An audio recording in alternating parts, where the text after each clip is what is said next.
What's up, you jackwagons? I am Speed Fury, and I'm back with the next part of What If Deku Had a Copy Quirk. Now, last time we left off, I'm going to turn the volume up on this just a little bit.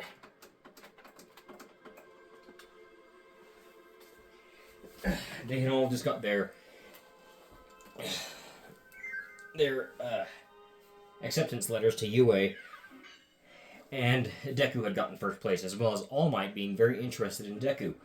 For reasoning because his power was not his power, but he was very much heroic in many ways. Wait. Oh, this way. So now we're going to be going into what happens when they get into the school. Now, if you're wondering why I'm currently playing Kirby, if you don't know, his copy quirk is pretty much the same thing that Kirby can do. And I'm using this to basically show what he can do with his powers for the most part. So, let's go ahead and begin. Izuku stood in front of the gates to UA. He was very excited to finally being able to start his journey of being a hero. As he walked through the gates, he ended up running into Uraraka, who was also just barely coming to the gate at the same time.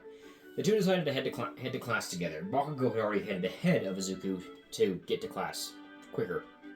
When they arrived at their classroom, they heard a commotion inside. They entered to find Ida and Bakugo arguing over who could win in a race. Izuku wasn't going to get involved with this, as it was better to not to get himself involved with one of Bakugo's arguments. Plus, he didn't know how Ida would react.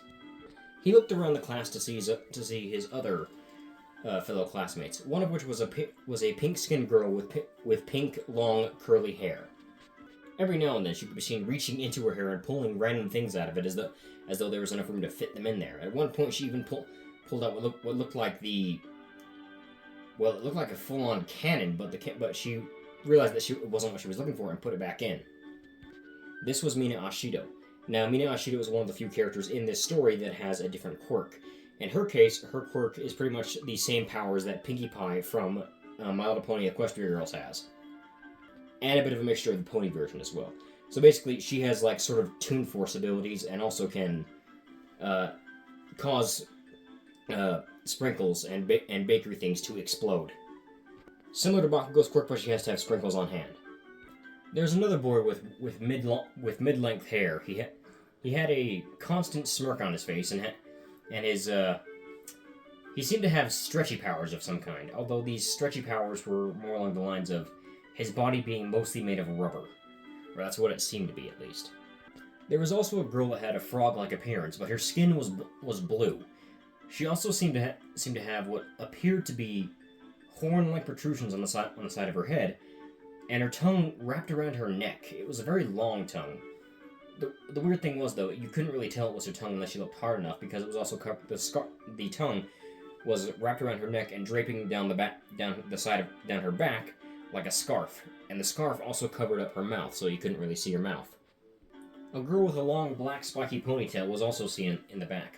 Her eyes, or more specifically her pupils, were glowing a strange bluish color, and she seemed to have what appeared to be robotic circuitry-like lines running through her arms.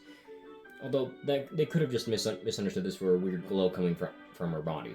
There was also a boy that was wearing a mask that covered, all of his face, except for his one yellow eye that was poking out from under his hair, because the other eye could not be seen because it was behind his hair. He was also very tall. This is Meizo Shoji, for those of you who don't know. He does not have the dupla arms quirk that he normally had.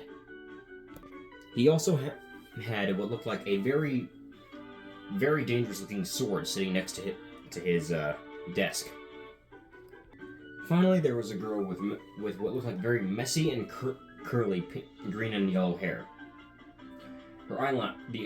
She had eyelashes around her eyes. They were also the same shade, and she was very expressive. They couldn't tell. Izuku couldn't tell what her power was, but he assumed it had something to do with the fact that she was tossing around a ball of green energy in her hand. "About time you showed up, nerd," said Bakugo, who had finally noticed Izuku was there. "At least I'm not the only one who's good that's going to be in this class," he said. Izuku rolled his eyes at his best friend's antics. Was about to say something before a voice could be heard behind him. If you're here to socialize, you can get out. Izuku and Uraraka turned around to see what looked like a yellow caterpillar on the ground. What the heck is that? said Izuku. Wiggler? said Uraraka. This caused Izuku to look at her in confusion before she simply shrugged. The man stood up and unzipped what was now revealed to be a sleeping bag. You took more than five minutes to settle down, or 5 seconds to settle down. That's not gonna work. We have more important things to worry about here. He pulled out what looked like a blue gym uniform out of the sleeping bag. Here, put these on and meet me out in the field. After everyone had changed and gone out to the field, Aizawa told them about how they were going to be doing a quirk assessment test and how it was irrational to go to the entrance ceremony or whatever it's called. He then called on Izuku Midoriya to show off his quirk, telling him that he could throw the ball as far as he wanted to, but as long as he stayed inside the circle, and that to use his quirk at the same time. Izuku, who didn't really know how to go about this, and that he didn't really have a copy ability that he could use for this, decided to instead use just his main suction ability, sucked the ball into his mouth, and then launched it far away, sending it quite far. By the time he got his score, it got to about nearly 900 meters. After seeing this, a few students were rather excited, one of which being the pink-skinned girl from before, who was visibly vibrating as though she was struggling to contain all of her energy. Luckily, she contained herself enough to not say that it was going to be fun, but Aizawa still brought up the fact that if anyone is not giving it their all, that they will be expelled. Instead of coming in last place, it's people not giving it their all. Instead of doing the ball throw last, everybody did the ball throw first. Now, I'm not going to go over how everyone did the ball throw. I'm only going to go over the ones who have different quirks and how they did it. Starting with Mina Ashido, she simply reached into her hair and pulled out the same cannon that Izuku saw from before, putting the ball inside of it and launching the ball super far away. So she pretty much gets the same score as Yaoyorozu did in the original canon. Suyu Asui ended up forming what looked like a shuriken made out of pure water in one of her hands, sticking the ball to it and tossing the shuriken as hard as she could, sending it flying a lot farther than she did originally. For Yaoyorozu, one of her palms opened up to reveal what looked like a robotic hand with a glowing blue center. She pointed her palm while holding the ball towards in a diagonal angle up in the air, and blasted an energy shot out of her hand, sending the ball flying as well. For Sero, he reared his arm back nearly 30 meters before launching it forward with the ball, sending the ball flying just as far, getting himself a good score in the process. Manetta's go at the ball test was actually kind of surprising. He did something similar to what Izuku did, but instead of sucking the ball up, he simply put the ball in his mouth before closing one of his eyes as though he was aiming at something and just spitting it out. Surprisingly, it went really, really far. For Ida, he simply began to spin in a circle fast enough that electricity began generating around his body before a small tornado began to appear, and then he simply sent the ball flying really far. Using the powers of her fire form, Uraraka covered the ball in flame as though it was one of her regular fireballs and tossed it as hard as she could. It didn't go nearly as far as it would in canon, but it went far enough. So she's not getting infinity in this one. Next up was Shoji, and the surprising part about him was that he did something similar to Ida, except when he did a tornado, instead of him going fast, he just began to spin until a golden tornado formed around him, and he threw the ball hard enough to send it flying, similarly to how Ida did it. Toru Hagakure simply made the ball levitate in her hand as though she had some kind of telekinesis, and just lightly pushed it forward, sending it as far as she wanted to before she couldn't really feel her hold anymore and just let it drop. She got a pretty good distance on it. Her powers were a bit more confusing to Izuku now, as he didn't know what her powers were. He thought it was at first a green ball of energy, but she also had levitating powers at the same time. Next up was the meter dash. Now, normally Izuku would be up against Bakugo for this, but I decided to pair him up with somebody else instead. Reaching into his pocket, Izuku pulled out a feather and inhaled it, turning himself into his wing form. His opponent, his partner for this race was Todoroki. As soon as they were both launched off, Izuku dashed forward into a storm of feathers, allowing him to actually keep pace with Todoroki and just beat him by a few seconds. Todoroki was a bit irritated that he got beat by somebody using wind when he was born to have his quirk be, the best. But he decided to not say anything. Next was Tenya versus Mineta, who were surprisingly even, despite one having a quirk built for speed and the other being shorter. Minoru was rather quick for his small stature, especially with the fact that he did the entire thing running on all fours instead of running on two legs like Ida did. While it was easier to see Ida with the electricity bouncing off his body as he shooting off his body as he ran past, Mineta was keeping up just as fine as the horns on his head were lit up with two large flaming ethereal horns as he charged forward. Next was Mina and Shoji. Mina simply somehow had super speed and just dashed to the other side. Her powers were just as confusing as Toru Hagakure's were. But as for Shoji, he began to spin again, but this time in more of a drill-like fashion, and just ended up on the other side. He was now somehow holding the sword that was in the classroom a minute ago, which was still confusing to Izuku as how he was allowed to keep the sword. Yaoyorozu and Su were also quite equal in terms of speed. Su blitzed through the dash just like a ninja would. She was also very low to the ground. As for Momo Yaoyorozu, her legs turned into what looked like ice skates, but the blades for the skates looked like to be made of the same blue energy that was pulsating through her entire body. Izuku still didn't know what her quirk was, but it was clearly some kind of robotic quirk of some kind. Next it was Bakugo and Uraraka's turn. Bakugo would get the same score he did in canon, but was taken off guard when Uraraka shot past him with a flower attached to her clothing that was seemingly giving her a boost like what you'd see on a rocket ship. Next was the long jump. Izuku didn't want to use the same ability he did before, and so he brought some fabric, which he discovered a new ability before he went to UA. This new ability allowed him to jump really far. Not fly, but allowed him to jump. He could jump at angles, but this was pretty much all he could do. He used this ability to pretty much clear the sand pit real easily. He could charge this up, but if he charged it too much, he could possibly overshoot his boundaries. It wasn't that hard for Suyu either, as he simply just jumped over it. And her legs were powerful, that's for sure. For Yaoyorozu, she summoned what looked like a jetpack on her back. Well, it looks like it was actually part of her back, and simply flew over it.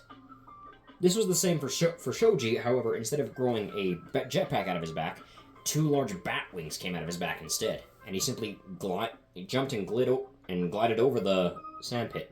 Mina began to bounce herself like a ball and simply just launched herself over the sandpit rather easily. Mineta did the same thing as he just spread his wings and also did the same thing Shoji did and glid over it. If you're wondering why I didn't cover Hagakure or Sero in the last one, I assume Sero pretty much did the exact same thing he would do in the original one, except with his arms instead of with his tape. And Hagakure would also run because she doesn't really have a form of super speed with her powers. Anyway, Hagakure simply floated over the sand pit, which again confused Izuku. It seems that she couldn't just float other objects, but she could also float herself. Sero did the same thing he did with the last one, except launching his arm to grab the other end and just pull himself towards his arm. Uraraka just jumped over the entire thing. Surprisingly, she had very high jumping skills.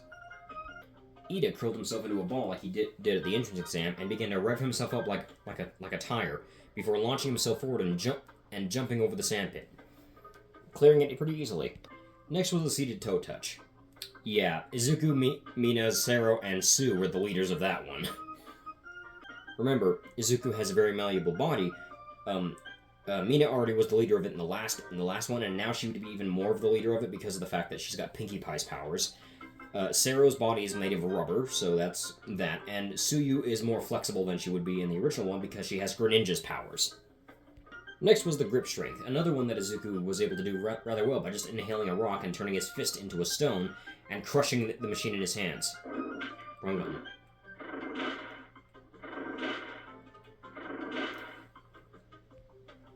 Uraraka also got got a higher score than she normally would when she grabbed a what looked like a metal mushroom before crushing it in her hands, and her whole body turned metal. She did the same thing Izuku did and crushed it in her hands. Mina's was the most confusing, as she pulled a small alligator out of her hair and it just clamped down on the device, nearly crushing it. Most of the students were curious as to where she got an alligator. The others were curious as to how the alligator had no teeth. Everyone else gets more or less the same score they get in canon. I'm just going to skip over a few other things and go directly to the distance run. The surprising part for this one was how Izuku was seemingly outplaying everybody else. He had brought in what looked like tire rubber with him, which caused him to be able to use a ability that turned him into a literal wheel. He was for the most part able to outrun everybody else. He was pretty fast in the wheel, despite the fact that he couldn't really see where he was going, or at least that's what they thought. Ida was also surprisingly able to keep up with everyone pretty quickly. Every time he would fall behind, he would either jump up into the air and spin in the air and launch himself forward, or he would just stop and spin himself up and get ready and start moving again. It was rather impressive how quick Ida could go, despite the fact that his speed did seem to have limits. He was definitely one of the faster students, though, regardless.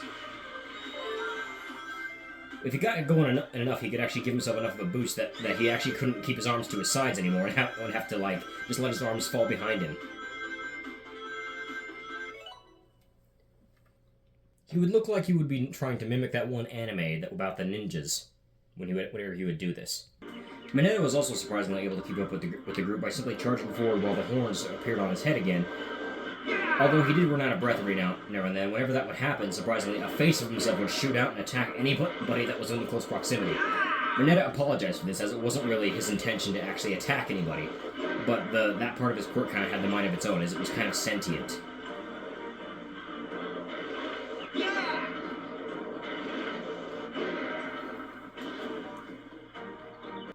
By the end of it all, nobody got expelled.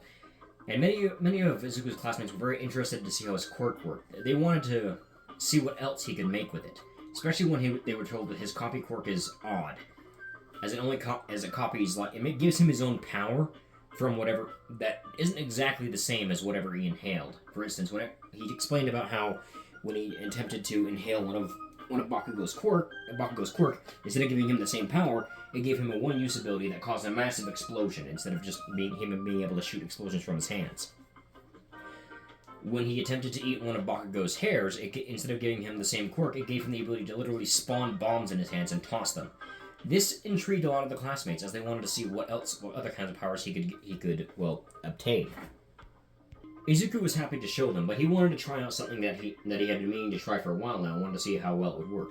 He pulled out one of the motherboards that he had obtained from the UA entrance exam robots, and inhaled it. This caused his body to do a complete change. He had a helmet on his head that looked like a mech suit helmet, two large gauntlets that went up to his elbows, and a backpack that had two large cannons on it. He decided to test out these new powers by starting with a punch, which was surrounded with electricity. He could do this as many times as he wanted, and he actually really liked this, the fact that he could be an anime mecha. The next thing he tried to do was use the cannons on his back.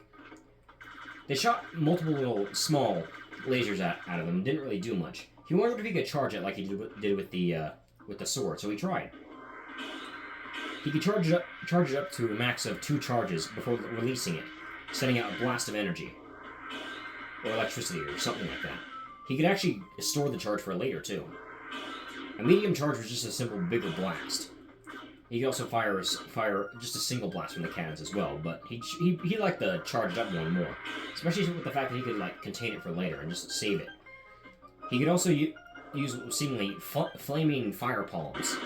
This only worked when he was near somebody, though. He couldn't really activate it unless he was within close proximity of somebody else. It wasn't exactly a move that was meant for long range.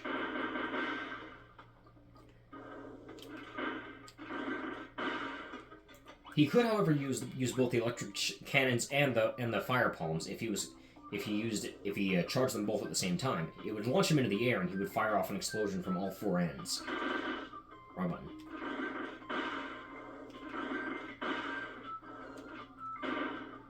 He could fire a fireball from the top from his cannons as well, but they can only fire in a diagonal straight upward angle. They did quite a bit of damage though, regardless.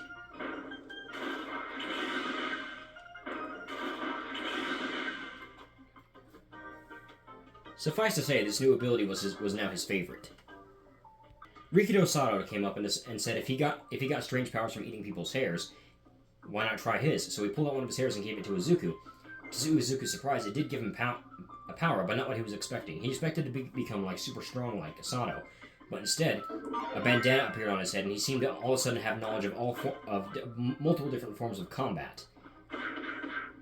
He could perform multiple different kinds of attacks, including some ranged attacks from his hands. He could even perform a Hadouken from Street Fighter. 1 second, I gotta... There we go.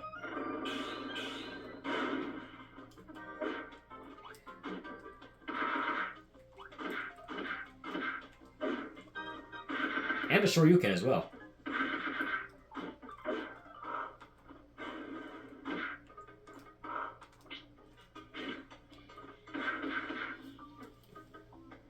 Interested in the fact that Izuku could potentially copy powers, but they weren't the same as the people he copied them from, Todoroki was more or less okay with him copying his powers.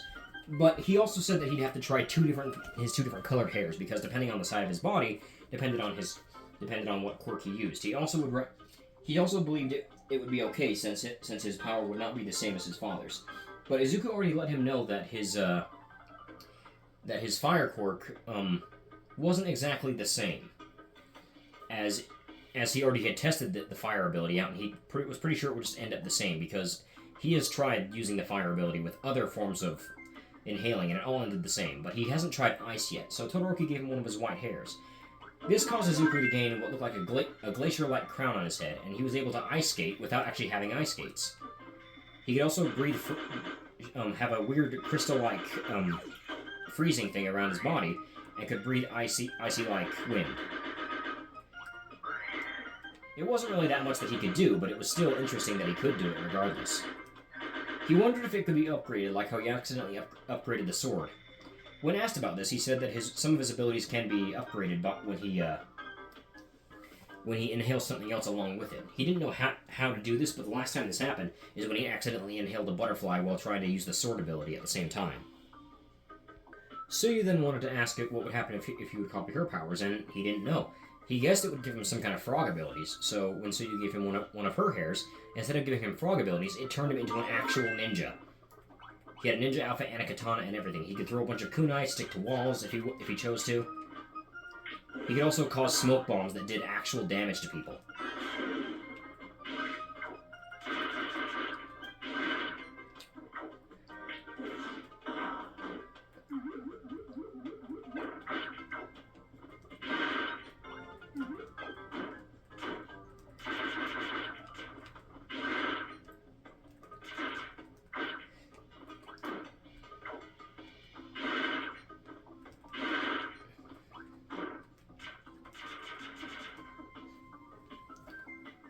Kaminari decided he wanted to help out Izuku as well, so shot some electricity at Izuku for him to swallow.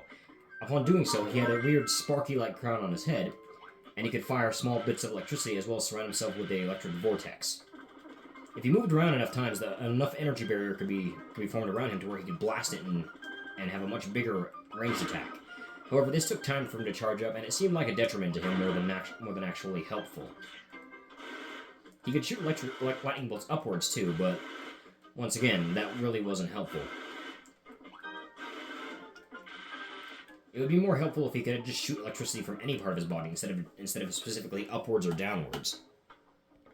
When he inhaled one of Kaminari's hairs, though, it changed the ability completely. He had a jester hat instead and a wand in his hand. He could shoot little beams of what looked like plasma out of the wand, and he could even do what was essentially, well, whatever this was. Come on. There we go. It was a good shield, but it was really slow. He could charge it up as well and shoot a ball of plasma at somebody, but it would take a bit of time to charge every now and then. He could also shoot multiple balls of plasma at people, but he had to be in the air to do that. A lot of his copy abilities were extremely specific on how he had to use them. Izuku then thought of something. He's been able to get powers from inanimate objects as well, like rocks or simply blades of sharp metal. He's never actually tried doing sand before, so he tried eating some dirt, and it gave him like a sand crown. But several people said he looked like Dio from JoJo's Bizarre Adventure, which he was kind of annoyed at. But he could realize that he could use forms of sand to attack. It was surprisingly effective, as he could kick sand around, create sand tornadoes, create sandballs and throw them down at people, and even create hands made of sand to grab somebody. The weirdest part was he could make literal giant sandcastles to crush people with.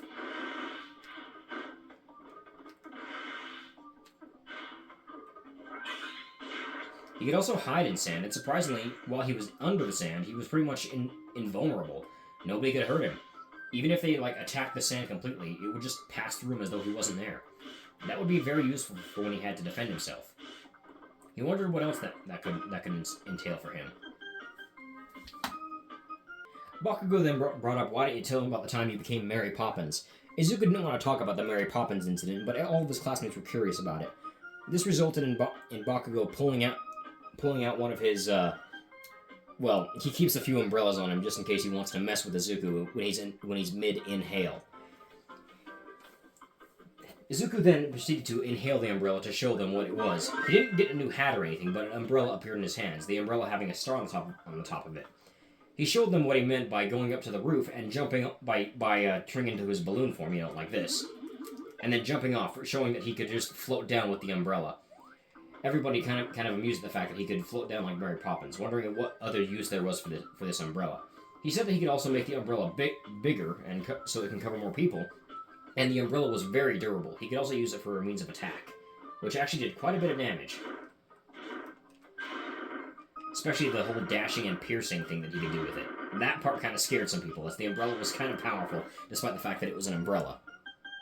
Kirishima then asked if his power could affect him in any way, and Izuku decided to try it, so Kirishima hardened himself and pulled out one of his hairs, which was equally as hard. When he tried inhaling it, he got a weird spiky helmet on his head. He could also cover... Get out of here. He could also cover himself in spikes. In this form, he could also shoot the spikes out, and they would just instantly regrow back. Many of the classmates had to take cover for this, except for Kirishima, who could just tank the hit while he was hardened. He could also turn his entire, all the spikes into one big spike that went directly upwards, or whichever way he wanted to. He could also spin like Ida could, which was really surprising for him. He couldn't go very far, but he could spin into like a ball of spikes and attack someone. Ida was a bit annoyed that he was no longer the only person who could turn into a ball of spikes and attack. After a few more tests, they decided to ask him if a leaf could affect him in any way, because sand, rocks, and other kinds of parts of nature could affect him. Why not a leaf? So Izuku tried it. Surprisingly, it worked. He got what looked like a crown of leaves on his head, and he could pretty much shoot leaves at people. He could also shoot leaves that were razor sharp at people as well, and create vines to attack people. He could also twist himself into a storm of leaves as well. He could also defend himself, just like he could with the sand, and no matter what anybody did, he would always be protected underneath the leaves, which was very odd and also seemed kind of unfair. The group wondered if it was possible for him to just use air. Izuku said that he's tried air and it doesn't really give him any wind-based powers. One of his friends then said, what if it has to be actually windy for him to actually do this? Izuku said that it was not windy at all though right now, so he couldn't really test that. Ida, however, had another idea as he began to run in circles, creating a tornado that created enough of a gust that Izuku inhaled the gust. Surprisingly, this worked and gave him what looked like a tornado on his head. Upon seeing the tornado on his head, though, some of the classmates were a bit nervous and began to back away a little bit. He began to spin around, and surprisingly to everyone, he did turn into a tornado, a small tornado, and that could move around rather easily.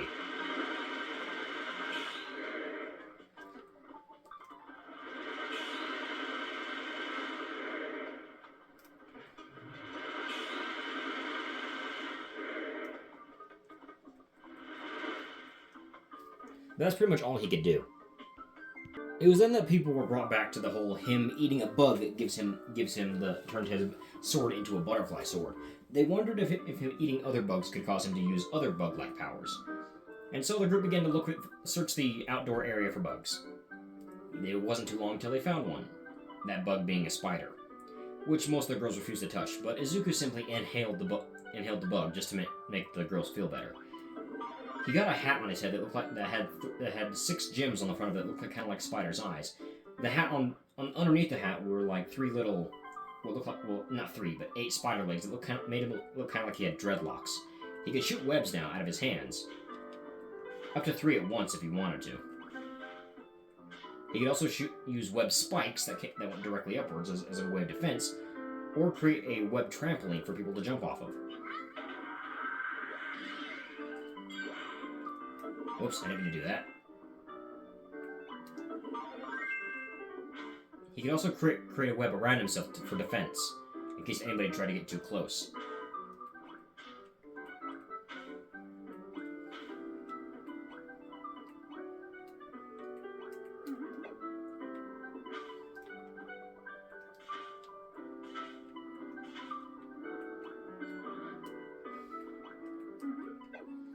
He tried another bug, which was a beetle. Upon eating the beetle, it allowed him to pretty much use the horn for combat, which gave him a headache after a while, because it's attached to his head. He could also dash forward, and he actually had wings on his back that he could actually fly easier with.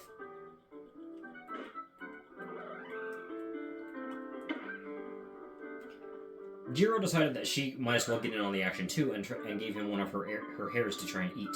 Upon doing so, though, it gave him a headset on his head. Excuse me. When he tried using the power, a loud sound wave shot from his mouth. Most of his classmates didn't like this, as it was extremely loud. So he tried again. This time, trying to make the sound a bit quieter. However, it was just louder. He tried one more time, hoping that this time it wouldn't be nearly as loud and it wouldn't cause too much damage. But this time his classmates hid behind a rock, not trusting his judgment.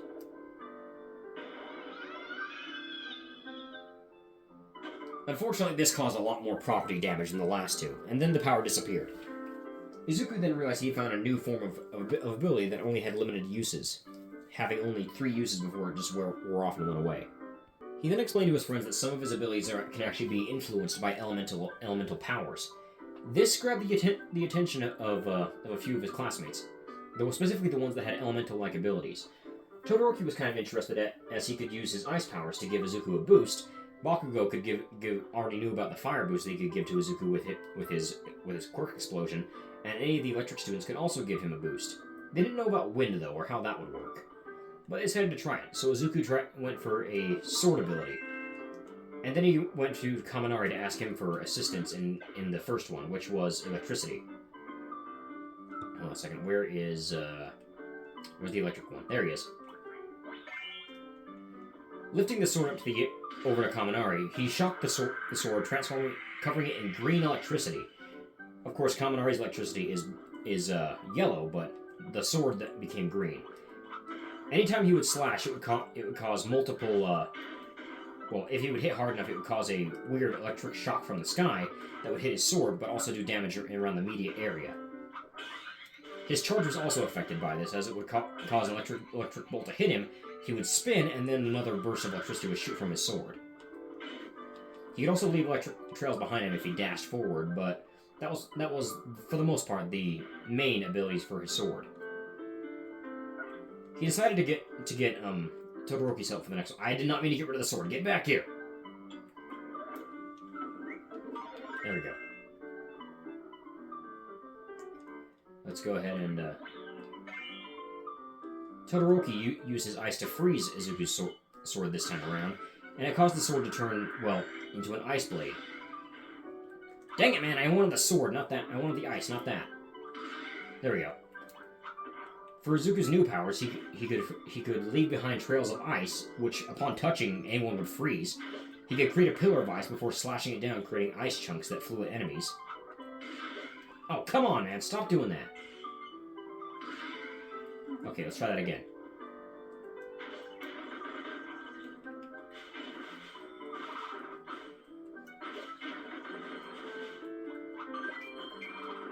He could also create ice spikes to his sides if he slammed the sword into the ground.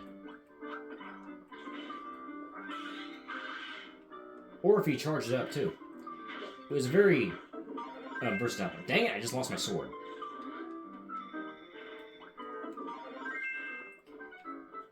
He wanted to try out if any other elemental abilities would work, and so he asked any of his classmates if they had elemental abilities. Suyu said that that her water shurikens might be able to work, so he used Suyu's water shurikens to see if it would help. The sword, surprisingly, did turn into water, which he didn't know why he couldn't just have the sword melt, but he guessed that wouldn't really work. He could now fire beams of water out of his blade, similar to the other two. Create geysers of water every time he dashed. He would create splashes with every single slash he would make that would cause water droplets to appear that would do damage as well. Most of his classmates realized that all of his powers, regardless of how harmless they looked, could do a lot of damage, and they hurt quite a bit.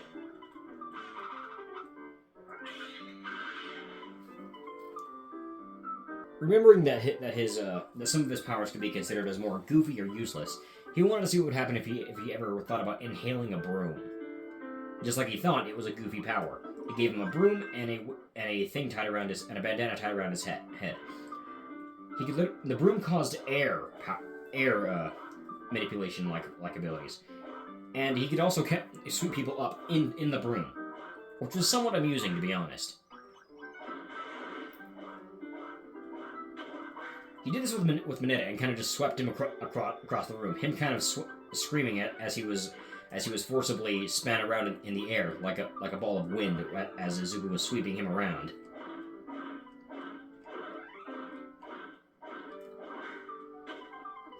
He also could pull out a vacuum and suck people into it. He ended up sucking up a bunch of his friends by accident, so he had to let them go, but it caused them to bounce all over the wall. Surprisingly, they were not hurt from this. Despite the fact that they bounced all over the walls, that could be seen as quite painful, they were relatively fine. Of course, anything they hit was not as fine. And Izuku realized that maybe this power was a lot more broken than he thought. He also could surf around on a sponge.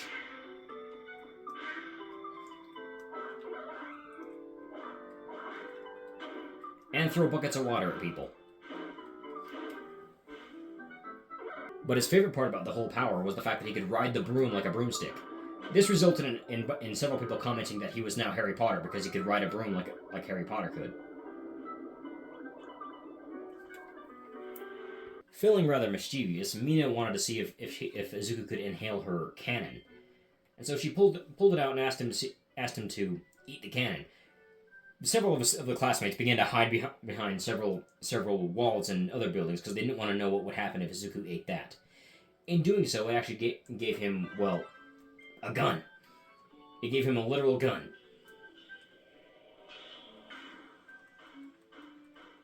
Which of course scared some people as the gun started shooting stars out of it.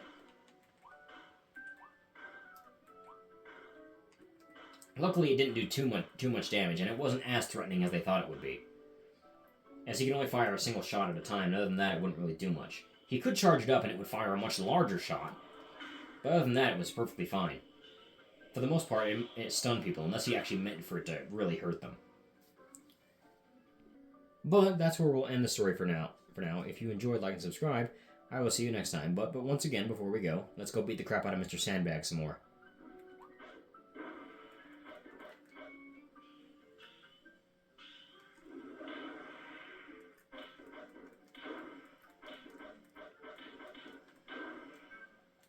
Oh, no. I don't want you, I want this. No, he's back to full health.